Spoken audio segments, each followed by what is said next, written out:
So what's wrong with the blacks? What's wrong with us? Yeah, what's wrong with the blacks?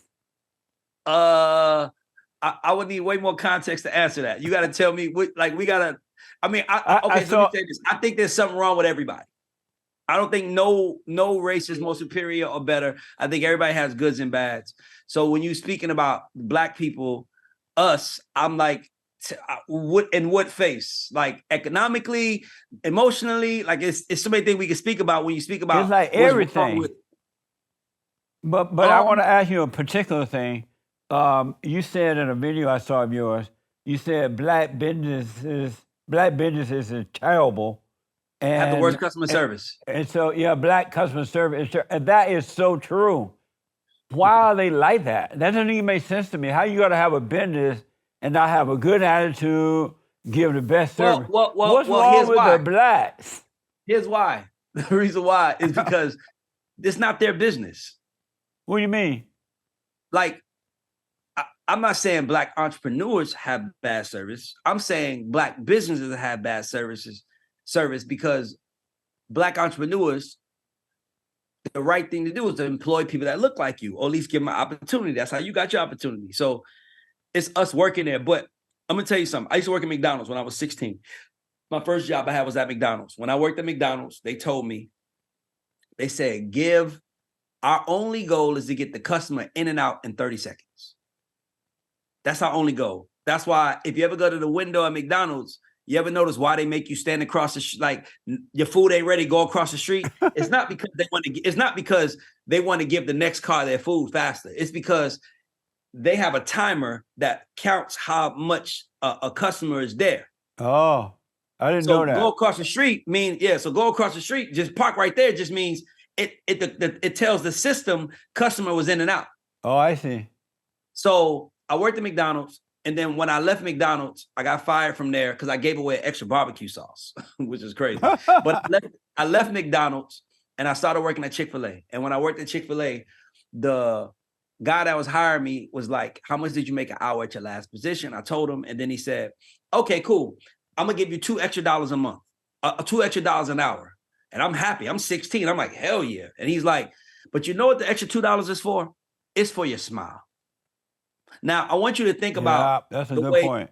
The way Chick-fil-A is perceived and the way McDonald's is perceived. Right. McDonald's can have 6 cars and you're like, I'm not waiting in that long line. Chick-fil-A can have 30 cars and you'll wait. You know why? Because Chick-fil-A puts service over everything. Yeah, that's a good point, man. So for me, obviously, I started off as nothing and I became something. And people look at you like, man, I want to be like you. And I'm like, first thing you got to fix is your attitude. Yeah. Because people who are up are not going to want to help you if they feel like you have a bad attitude. Like, I don't want to help you if you got a bad attitude. Yeah. So walking to these, so my co-host, you know, she's like pro-black, black girl, pro-black. It's the white man's fault while we're here. And I'm like, I'm proof that that's not the case. Yeah. Now, I'm not saying that there isn't a system that might be set up that's not favorable to us, because I do believe that, but I don't think it's on purpose. It's just the system. It's like me and you talking right now. You said alpha male. So that I gotta assume that you're naturally an alpha male too. Am I tripping? That's right. My first child was a boy. So imagine if a beta male is there. He might feel a little left out. Yeah. You feel me? So it's like, it's not like we're systematically going against him. We can just relate to each other because we both alpha males and he's a beta male. Yeah. So my partner on my podcast, my co-host, she just was like, yeah, Chinese people ain't nice to us. And I'm like, I don't care about Chinese people. Yeah, I heard her say that. I want black people to win. And if I want us to win, I know the main thing slowing us down is our attitude. Yeah. We think like, and to answer your question, what's wrong with blacks? I don't think anything is wrong with blacks. I just think our community hasn't had the time to age yet. Like you literally talk. My mom was born in 1960. When my mom was born, they were doing marches.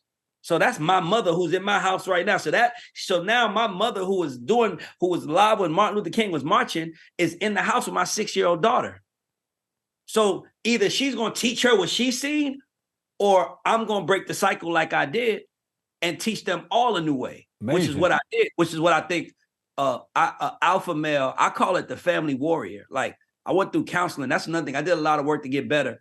And I went through counseling, and I was always so pained with the things I dealt with. And my therapist said, you were the warrior. You went outside and you did what a warrior is supposed to do. You could have stayed outside and lived your life, but no, you went outside and figured out a way to feed your family. That's warrior tactics. Like you could have been hunting for yourself, but you was hunting for all of these people. Meanwhile, these people were staying in the same place, not growing. Yeah. Do So you you're feel mad that obligated? they're not like you. Do you feel obligated? Do you feel obligated to the blacks? Yes.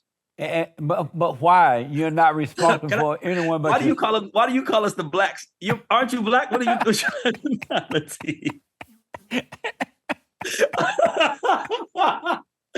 Oh, hey man, I'll tell you something, man. I'm a fan of yours, man. I love you, man. I understand it. I understand it, but I do feel obligated to black people. I do feel obligated, especially to black women and black children, more than anybody. But why though? You're not responsible. Each adult is responsible for his or herself, and no one else is responsible for you. Even God, if you notice, God let you live right in your hell until you decide that you're ready to come out of your hell. Even God, I was talking to God the other day, and he and Jesus was up there having some lunch. And so... Jesus was having some...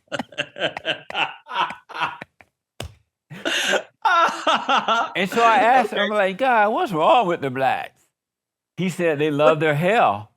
And so they love their what? They love to live in their hell.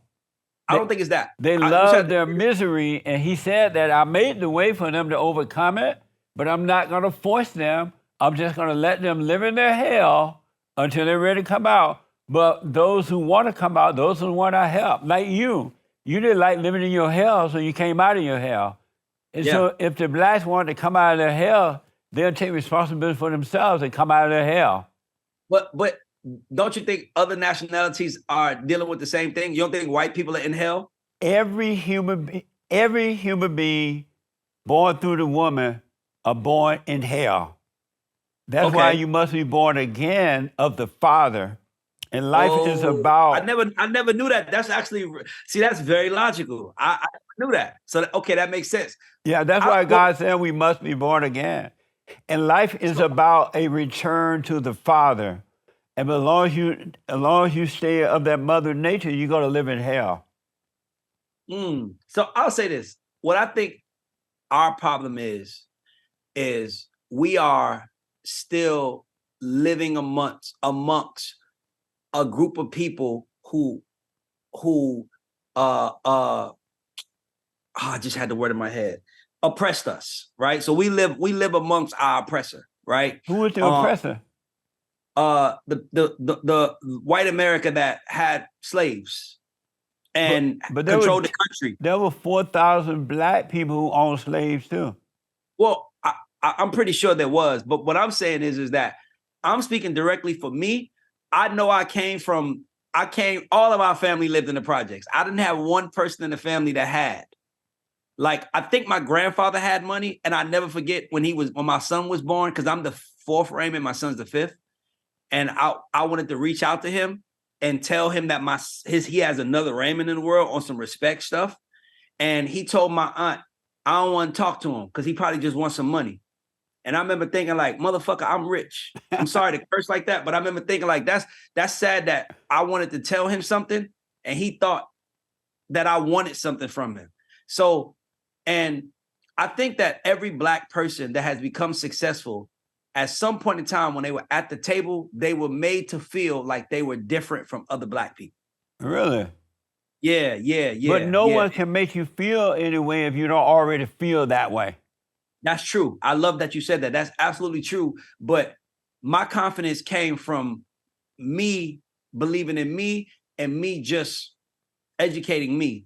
I do agree with you. I do agree that. But I mean, dog, like there are people that look like me and you that feel like they don't have a chance. All human beings feel that way. I agree. That's why they have to But you asked me about the blacks, though. So I was just addressing the blacks. Right, yeah. The blacks. I would have told you the blacks. Let me tell you how to tell another example when a man is a beta male. How? Is when he's riding in the car with the woman and she's driving. I agree. That's a real beta male. I Because agree. even if he doesn't own the car, he still should be driving the car, and she should be sitting in the woman's seat. I agree. I agree. Okay, so here's another issue with our community. You gonna say the blacks? I'm gonna say our community because we both black, right? So here's my problem with our community is that we don't. It has to be delivered to us the right way.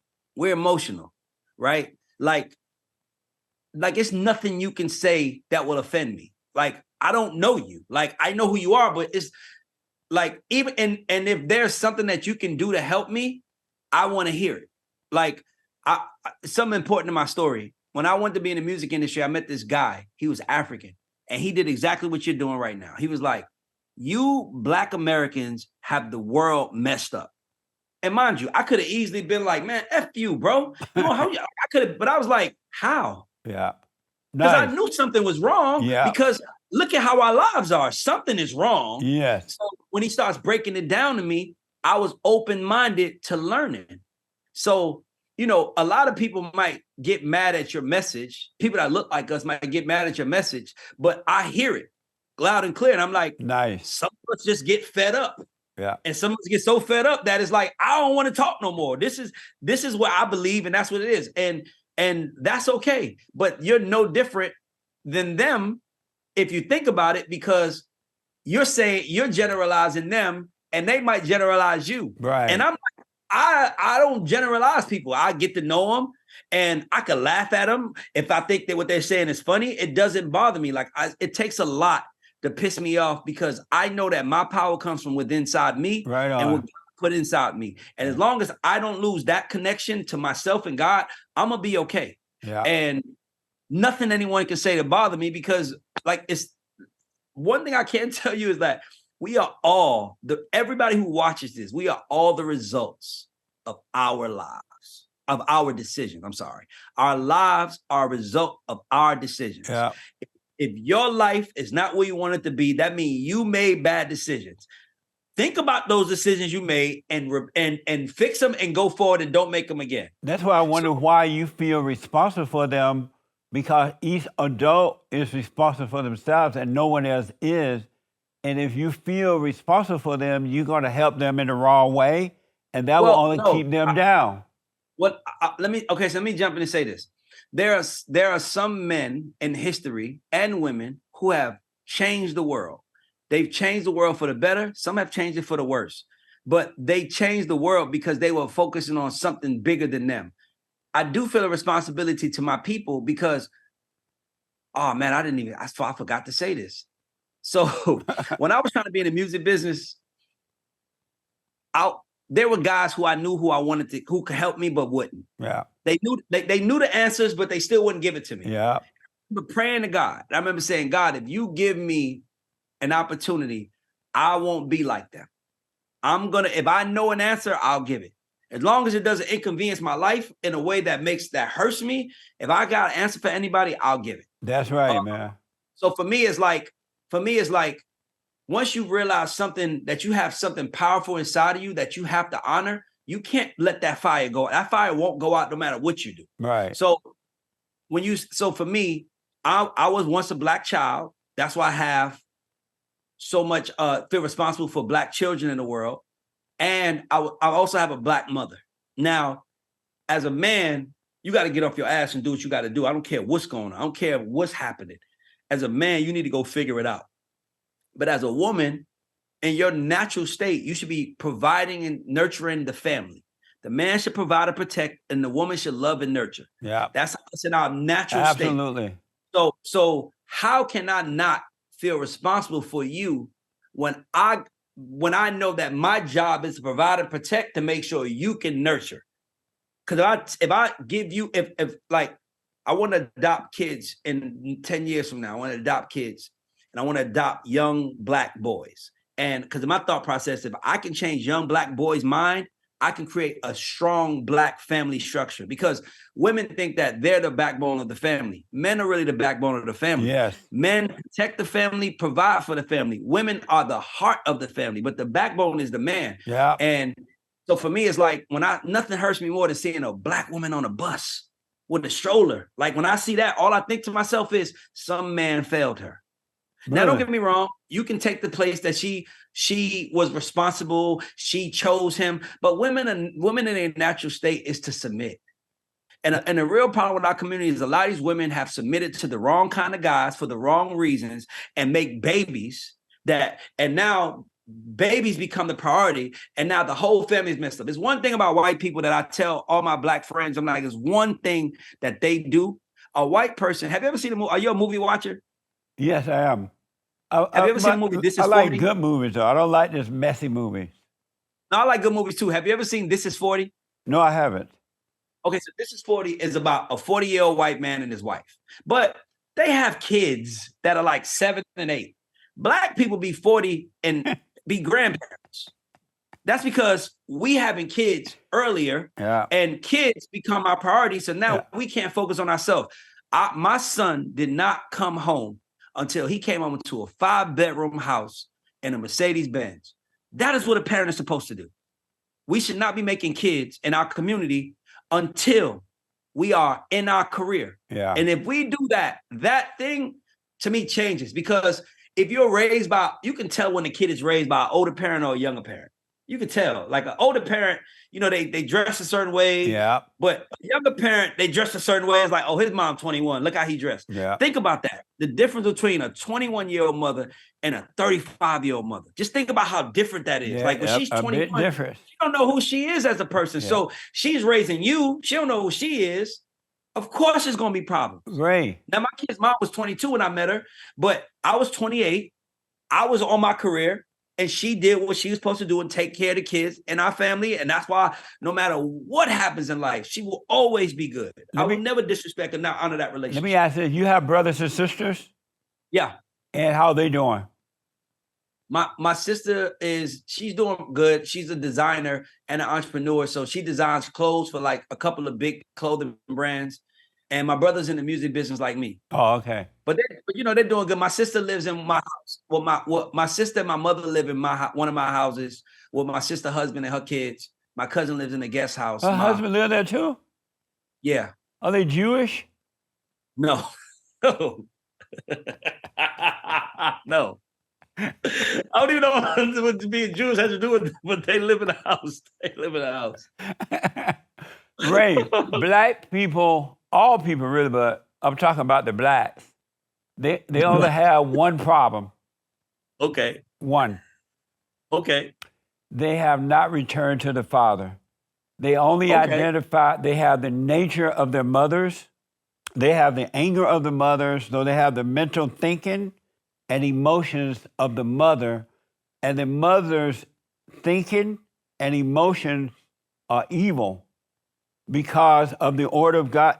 Like the God above is the man's God, and the God below is the woman's God. Satan is the woman's God, and the God above is the man's God. And that's why why do you say that? Because, but let me finish that. I'll tell you why. Okay. That's why God said that we must be born again of the Father. He said that there will come a day when I will return the children to the fathers and the fathers to the children. But the problem is most people don't hear that. They hear, oh, you must be born again. So they think going down to the front of the church, confessing Jesus is it. And it's not, right? Yeah. Okay. But what they must, the Satan is the woman's God, because I don't know if you remember the Adam and Eve story. When Adam was first born, he and his father was one. And they communicated without words. They were one. And then God got tired of creating human beings with his hands, so he made a woman so that he could create babies through the woman, right? Mm-hmm. And when Eve came about, she loved her husband who loved his father. And she would listen to her husband who listened to the father. All was well. And then one day she went shopping for some okras and collard greens and ham hocks. So she went shopping for some groceries, and Satan was at the market. and say like, "Hey Eve, how you?" She like, "I'm doing fine. How you?" And he's like, "How's your husband?" "He's doing fine." And she was like, "You still listen to him?" She's like, "Yeah, that's my husband. I love my husband." "You shouldn't listen to your husband. He listened to his father. He's a beta male." And she like, "No." And so long story short, she went home that night. She told Adam, "You know, I saw Satan at the market, and he was trying to tell me not to listen to you. But I told him no." And he was like, "That's right, woman. Never listen to the devil." And she's like, "All right." So finally, she had to go shopping again. And this time she bought sweet potatoes, candy yams, and macaroni and cheese, and whatever, egg pie. And Saint saw her again. He like, "Are you still listening to that man?" She like, "Yeah." He like, "Don't listen to him. You could be your own woman. You could take your bra off. You could go to work. You could be a man." And he like, "Really?" She like, "Yeah." He was like, "Yeah." And she believed it. And when she believed it, she believed into the devil. He became her God at that very moment. And now she can no longer obey her husband because she felt like a God. She felt better than her husband. And so Adam is like, "What happened?" She's like, "I'm my own woman. I'm equal to you." She's like, "You listen to the devil." She's like, "Yeah, he's right." And then Adam said, "Well, we're done, right?" But Eve eventually convinced Adam that he can be his own man by telling him, because now she has the spirit of evil, spirit of deception. Satan is her God. And so she told Adam, "You don't need to listen to the woman anymore." I mean, she told Adam, "You don't need to listen to your father. Be your own man." Adam's like, "No, I love my father. My father and I are one." And he's like, "No, I'm my own woman. You can be your own man." And Adam believed the woman after a while. And the moment he believed her, the woman became his God. And so Adam can no longer listen to his father because the woman became his God and Satan became the woman's God. And that's why men are suffering today, because they have not returned to the Father. And so Christ came and he listened to his Father. He was one with his Father, and he restored everything. That's why when you believe the Son, you believe the Father, right? And so, and until men and women are born again, the woman will always be the man's God, and the God and Satan will always be the woman God. And that's why women drive men crazy, because they don't understand the hell in her. And she doesn't even understand it. But they don't know how to deal with the hell in her, because the hell comes through the woman, not through the man. And any man that has anger is a woman. He has the nature of the woman, not the nature of the man, of God, right? And so that's why God is telling men and women they must forgive their mothers. They could not help themselves. Satan is guiding them, and they don't know it. And so when you forgive your mother, God will forgive you, and forgive your father for not protecting you from your mother. He was attracted to the woman he hated, because men get involved with the woman that they hate. That's why every woman they get involved with is mama. And they become the boy, and she become the mama, and the cycle repeats itself. But once you're born again of the Father, then you're no longer attracted to that evil spirit of your mother, and you start a new generation of love. God in Christ, Christ in man, man over woman, and woman over children. And black men and women are just like their mothers. They have not been born again of the Father. And so that void they have is a yearning of the Father. It has nothing to do with racism. It has nothing to do with slavery. It has nothing to do with anybody holding them back. They just need to be born again so that they can see. They are blind and cannot see.